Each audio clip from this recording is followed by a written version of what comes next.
qu'ils acceptent de nous entendre quand on va vers eux. Pourtant, de nombreux programmes pour l'emploi... Le taux de chômage est de 14,9%. Lancés par les bailleurs de fonds internationaux ont vu le jour. On a des diplômes. Les migrants continuent d'arriver. Ils savent qu'ils risquent leur vie. J'ai une qualification en chimie industrielle. Dans un pays où l'Agence pour l'emploi a enregistré plus de 80 000 nouveaux demandeurs depuis 2011. Contre 11% pour l'ensemble de la population. En 2014, plus de 3 000 Africains sont morts en cherchant à entrer illégalement en Europe. Pour ne pas qu'il y ait des bombes à retardement. Des paroles qui sonnent comme une mise en garde.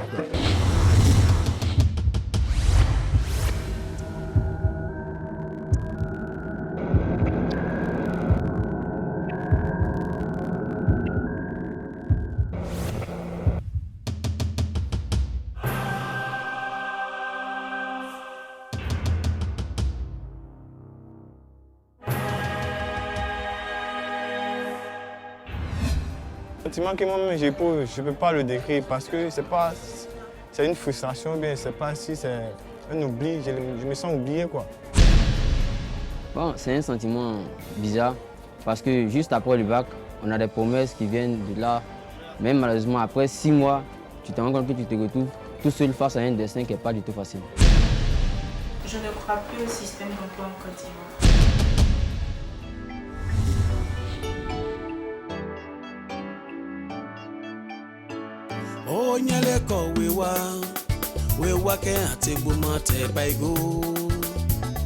À quoi ça sert si la jeunesse doit mourir de faim? Il n'y a plus d'opportunités d'emploi pour les jeunes en Côte d'Ivoire. La question des offres d'emploi pour les jeunes demeure une question cruciale, notamment dans les pays en voie de développement comme la Côte d'Ivoire, où plus de 60% de la population est jeune.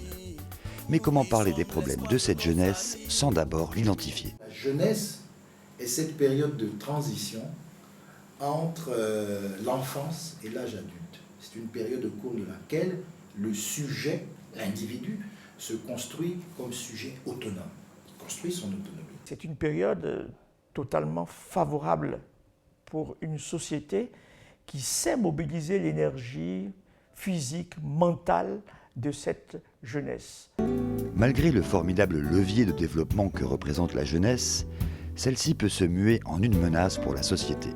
Une jeunesse devient source de risque quand la période de son enfance est prolongée et que son entrée dans le monde adulte est retardée. Et là, le jeune frustré peut prendre des initiatives qui mettent à mal la société.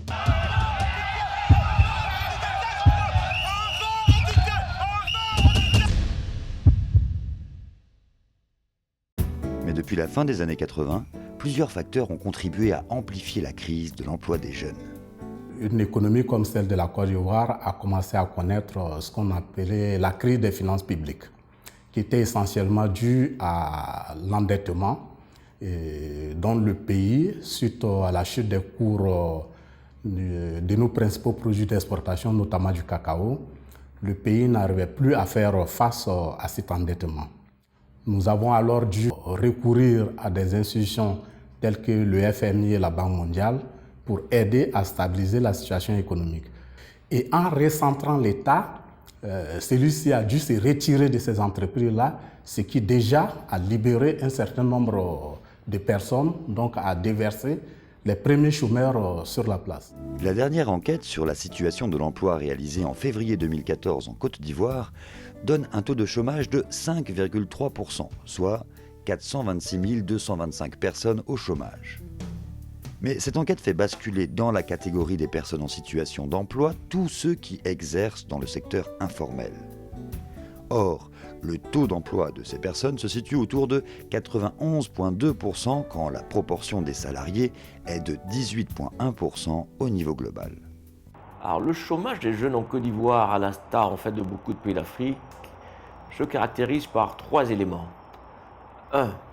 Il est massif. 2. Forte inadéquation entre les formations qui sont dispensées et les emplois proposés. Et troisièmement, une économie qui ne crée pas assez d'emplois dans différents secteurs. Pour les jeunes aujourd'hui, le chômage reste une menace et l'autonomie un défi majeur.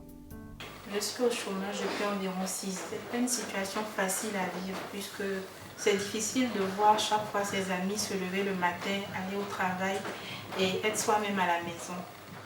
On est livré à soi-même. On ne sait pas vraiment à quel sens se vouer. On se pose plusieurs questions. On nous a formés. Et moi, je pense qu'on nous a formés et puis ils n'ont plus besoin de nous. Le chômage n'est pas une source d'angoisse que pour les jeunes, mais l'environnement social immédiat en ressent également les effets. C'est pas facile, parce que l'espoir de tout parent, c'est de voir son enfant travailler après les études. L'enfant ne peut être libre que lorsqu'il perçoit un salaire. Des parents retraités qui vont retirer, comme moi-même, qui vais prendre ma pension, et je prévois un peu d'argent de poche pour ma fille, pensant lui faire plaisir, qu'elle prend cet argent en me disant merci avec des larmes. L'absence d'espoir pour les jeunes a un coût social, politique et sécuritaire. La maîtrise de la violence est mobilisée comme compétence par une catégorie de jeunes, notamment les Nyambro, à qui l'État n'arrive pas encore à trouver de réponse à la crise de l'emploi qu'il traverse.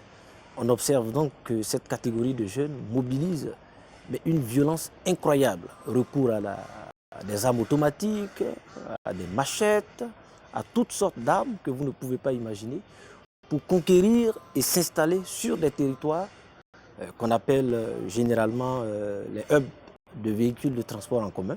Pour travailler, il faut avoir nécessairement des bases politiques. Il faut forcément appartenir à un parti politique.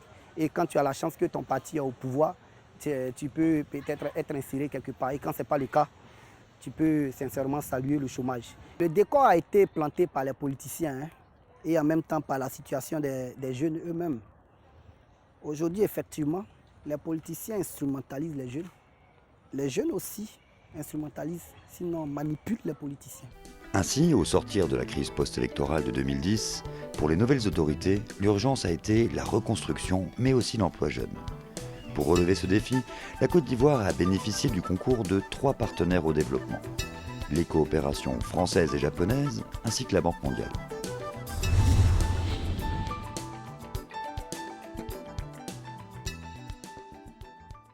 Pour traiter la question donc, du chômage des jeunes, ce projet, le PGDEC, a été conçu de telle sorte qu'il puisse donc satisfaire les besoins de toutes les catégories donc, de jeunes. Je pense qu'aujourd'hui, la question fondamentale à laquelle les décideurs politiques et les praticiens de l'économie sont confrontés, c'est vraiment la problématique de l'emploi des jeunes.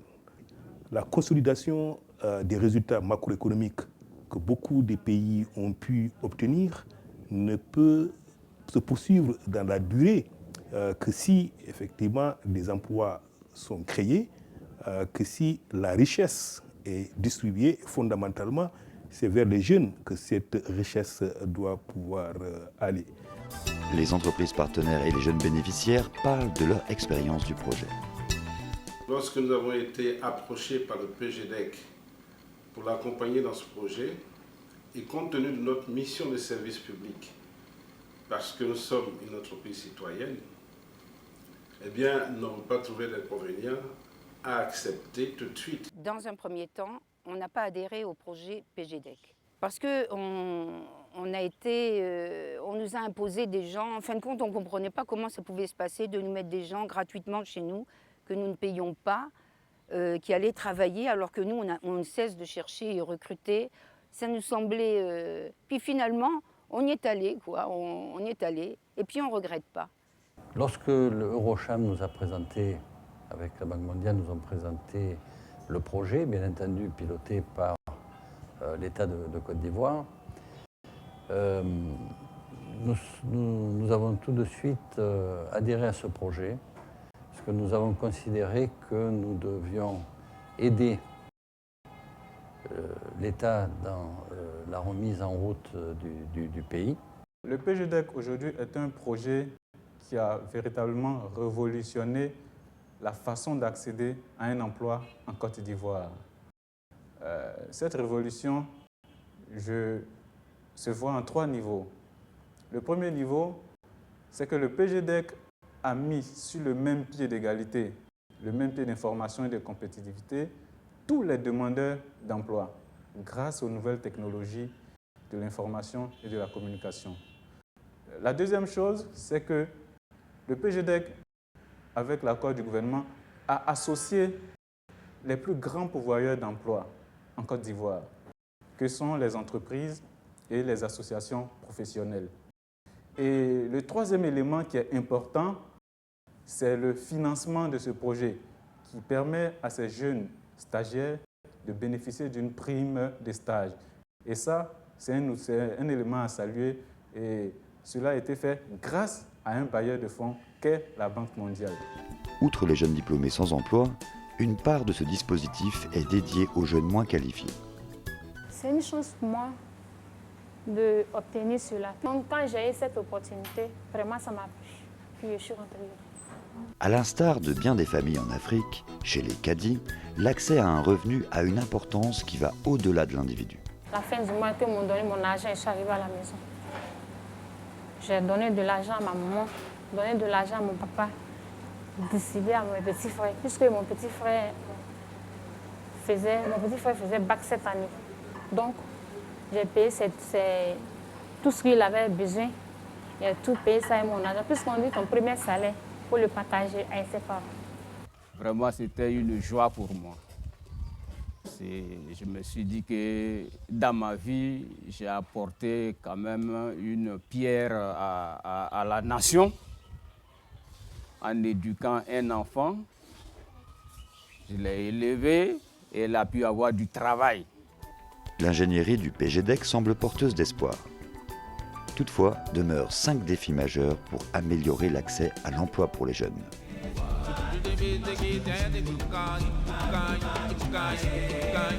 Le premier défi est celui de l'adéquation entre l'offre de formation et les besoins du marché de l'emploi. Cette problématique est relevée par les acteurs du marché de l'emploi. Nous avons détecté de grosses lacunes, de grosses faiblesses au niveau des recrutements. Les jeunes aujourd'hui sortent des écoles avec des diplômes. Et quand on les recrute et qu'on veut les mettre au travail, le diplôme ne correspond pas à ce que nous attendons de ce diplôme. Voyez-vous, d'un côté, on forme, les diplômés cherchent des emplois qu'ils ne trouvent pas, et en face, les entreprises qui sont censées les employer recherchent des personnes, des ressources humaines qu'elles ne trouvent pas. Donc il y a un paradoxe. Le chômage des jeunes plonge ses racines dans la qualité même de la formation. Pour qui devons-nous former ? Je me mets du côté des professeurs là. Pour qui devons-nous former ? Si c'est former pour pouvoir donner aux jeunes la possibilité d'avoir un emploi, c'est les former aussi à qu'est-ce que c'est que le monde de l'entreprise, qu'est-ce que c'est qu'un environnement concurrentiel, qu'est-ce que ça veut dire que d'être performant, quels sont les comportements attendus. Et tout ça, on n'a pas de, je dirais, nous, quand on reçoit ces jeunes dans nos cabinets, toutes ces compétences que l'on estime additionnelles, on ne les trouve pas. Les ressources humaines qui sont les plus adaptées, quand on fait un peu des statistiques, on va être peut-être sur du 10-15%. Tout le reste peut potentiellement s'adapter, mais n'a pas été bien formé. Et donc, on demande finalement à l'entreprise de faire ce que l'école, l'université n'a pas pu faire. Il faut que l'école soit au service de l'économie. Et non pas que l'économie souffre de l'école. Les institutions de formation semblent s'engager vers la promotion d'une formation orientée vers l'employabilité, mais avec des armes inégales. En réalité, qu'est-ce que les entreprises veulent? C'est des étudiants compétents et surtout de qualité. On ne peut pas faire de la qualité avec un effectif pléthorique. Parfois, les difficultés que peuvent rencontrer les universités à procéder à des réformes se situent à des niveaux où on les attend le moins.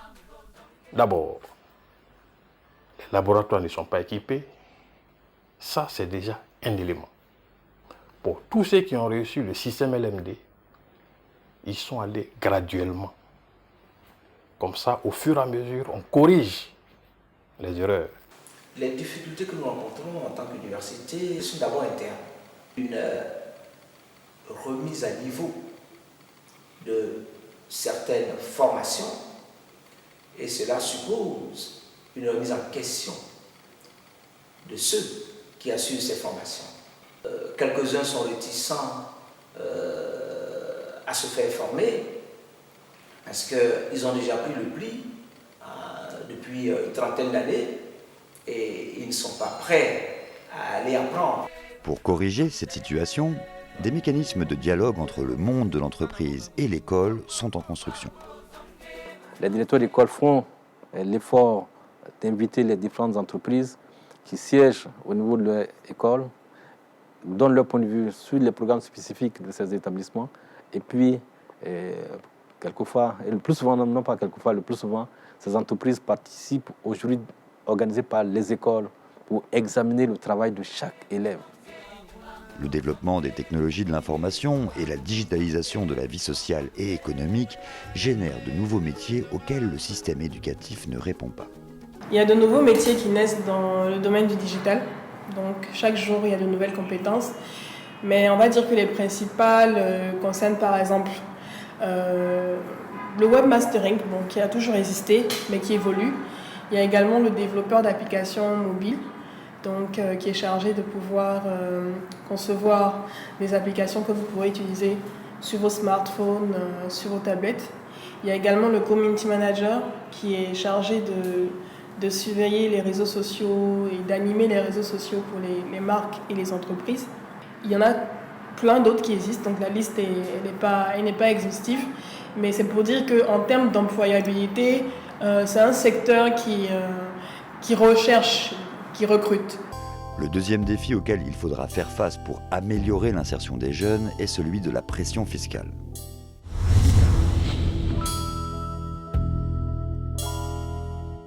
La pression fiscale, effectivement, devient de plus en plus lourde et de plus en plus donc, difficile pour les entreprises. Vous avez une économie qui, selon les chiffres, autour de 80-90%, constitue vraiment de l'informel. Donc les 10%, c'est le secteur formel. Or, c'est que nos États, leur recette est vraiment assise sur la fiscalité, que ce soit fiscalité intérieure ou fiscalité, je dirais, à l'entrée. Donc la fiscalité constitue le principal levier de nos économies. C'est clair que le secteur formel, qui est la mamelle de l'économie, soit sous pression. Le troisième défi consiste à résoudre l'épineuse question du financement des entreprises jeunes. Je suis allée d'abord vers quelqu'un qu'on m'avait recommandé. C'était, je crois, le directeur financier à l'époque, le directeur de crédit. Malheureusement, il ne pouvait pas répondre pour pas me financer. J'avoue que je suis ressortie de là avec beaucoup de colère. Et puis, mais avant de ressortir, je lui ai dit une chose. Je lui ai dit, mais donc l'adage qui dit qu'on ne prête qu'aux riches, finalement, c'est vrai. Il me dit, s'il vous plaît. Il ne faudra surtout pas compter sur la réactivité ou la promptitude des banques lorsque vous avez besoin d'un préfinancement, que ce soit lorsque vous avez des marchés, vous avez des commandes. Si une grande entreprise qui a pignon sur eux vous passe une commande, vous pouvez avoir un financement à la banque pour financer cette commande-là livrée. Si c'est une petite entreprise qui n'est pas connue, parce qu'ici on n'a pas de bureau de crédit, donc on n'a pas d'historique sur le comportement des entreprises en matière de crédit. Donc ça complique, il faut que le banquier connaisse l'entreprise. Le quatrième défi pour lutter contre le chômage des jeunes est celui de l'orientation des jeunes vers les métiers agricoles. En effet, les potentialités du secteur agricole en général et du secteur vivrier en particulier sont encore largement sous-exploitées. Nous avons voulu aider la Côte d'Ivoire à sortir d'un problème qui était lié à un problème au niveau des cultures vivrières intensives. Et nous avons dit, mais pourquoi pas aider la jeunesse? Parce qu'entre-temps, les jeunes ne s'intéressaient pas à la culture vivrière intensive. J'arrive à scolariser mes enfants et j'ai même ajouté encore mes neveux pour la scolarisation. Et ça m'a permis aussi vraiment d'envoyer mes enfants à l'hôpital et sans demander prêt à quelqu'un. Une bonne partie de nos étudiants perçoivent très mal qu'après une formation, de se retrouver dans les plantations telles que nous les connaissons aujourd'hui, dans les exploitations agricoles telles que nous les vivons aujourd'hui. Alors, nous leur faisons comprendre qu'effectivement, c'est vrai que nos exploitations ne sont pas encore véritablement équipées, il n'y a véritablement pas encore toute la technicité à laquelle on peut espérer, mais c'est plutôt eux qui doivent faire ces transferts-là. Le 5e défi peut être résumé en ces termes. Comment répondre à cette catégorie de jeunes qui ont des diplômes universitaires, mais qui n'ont guère de compétences professionnelles immédiatement monnayables? Et comment accompagner les initiatives portées par les jeunes?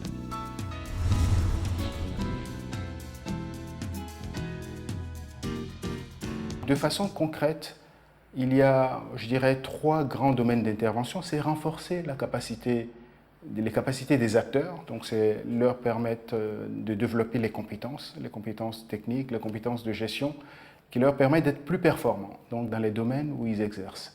Mais c'est aussi les connecter, les mettre en réseau, les connecter au marché pour qu'ils puissent écouler les produits qu'ils auront développés ou produits, ou les services qu'ils doivent rendre, les connecter à des marchés qui sont solvables.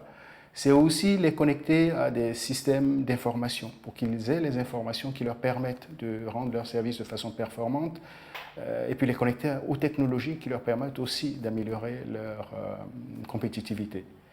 Et le 3e axe, c'est le renforcement de, je dirais, l'amélioration de l'environnement des affaires dans le pays où ils évoluent. L'approche par l'entrepreneuriat a des exigences. Ses forces et ses limites transparaissent à travers les expériences de Lamine, Sarah et Nien Lagnon qui ont bénéficié d'encadrement. On a commencé le 10 mai 2010, juste 5 mois avant la crise. Et on est dans une commune qui est Williamsville, c'est la commune la plus sinistrée d'Abidjan pendant la crise. Donc on a pratiquement tout perdu, même avant de bien démarrer. Et c'est là qu'on a eu beaucoup de chance, parce qu'il y a des programmes qui se sont offerts à nous et on en a fait nos différents objectifs. Donc c'était des programmes d'accompagnement, des programmes de renforcement des capacités. Donc on a dit, puisqu'on a perdu de l'argent, il faut bien se former, il faut gagner certains concours de jeunes entrepreneurs. Donc c'était le principal objectif. Il y a eu TechnoServe. Donc quand il y a eu TechnoServe, on a eu le premier prix de TechnoServe. Ça constitue un fonds de redémarrage, je vais dire ça comme ça.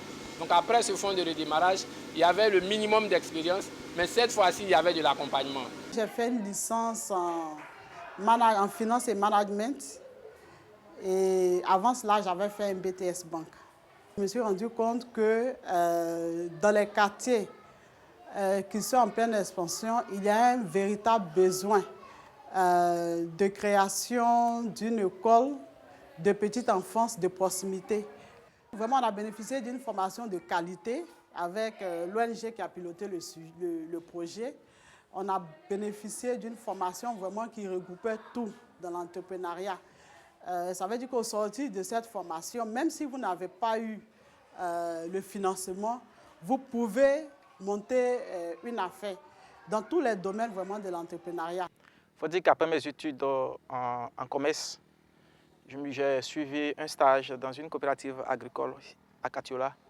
Et pendant ce stage-là, j'étais chargé de gérer une unité de transformation de riz. Et c'est pendant cette gestion-là que j'ai tout de suite eu l'idée de pouvoir créer ma propre entreprise. Il y a eu un appel d'offres qui a été fait par le gouvernement ivoirien où il s'agissait de chercher des actionnaires pour gérer des usines de transformation de riz. J'ai alors décidé, avec le peu que j'avais eu avec la Banque mondiale, d'acheter des actions dans cette entreprise-là, où je suis aujourd'hui actionnaire majoritaire et qui a pris le nom de Katio Akbar que je gère actuellement. Par rapport aux 5 défis, la responsabilité des pouvoirs publics est interpellée.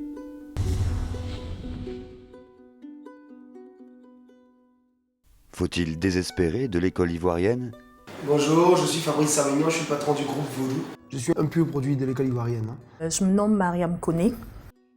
Je suis entomologiste de formation. Je suis rentrée dans une grande firme internationale et j'ai rendu ma démission et j'ai monté Hygiène Ivoire, tout simple. Lorsque vous voulez faire de grandes choses, vous vous donnez les moyens d'y arriver. Je pense que l'État doit porter un message qui est un message de réussite pour chacun, un message de rêve pour chacun, un message de possibilité pour chacun, avec l'égalité des chances. l'État doit garantir l'égalité des chances et porter ce message-là pour tous. Pour moi, c'est pas juste... Enfin, ça peut être conceptuel comme ça, mais il est important que dans un pays, tous les citoyens se sentent égaux en possibilité, en tout cas en exposition à l'éducation, à la santé, et ainsi de suite, et qu'on dise à chacun, tu peux réussir si tu travailles, si tu crois en toi, et qu'on en fasse la preuve.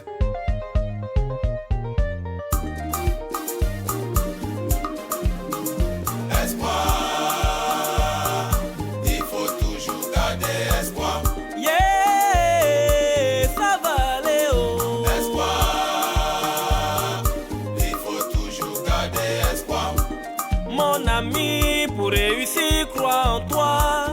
Il faut persévérer, oh, l'espoir a toujours payé. Le rêve est permis, bats-toi pour le réaliser. Parce que quand c'est dur là, seul les dieux avancent, oh yeah.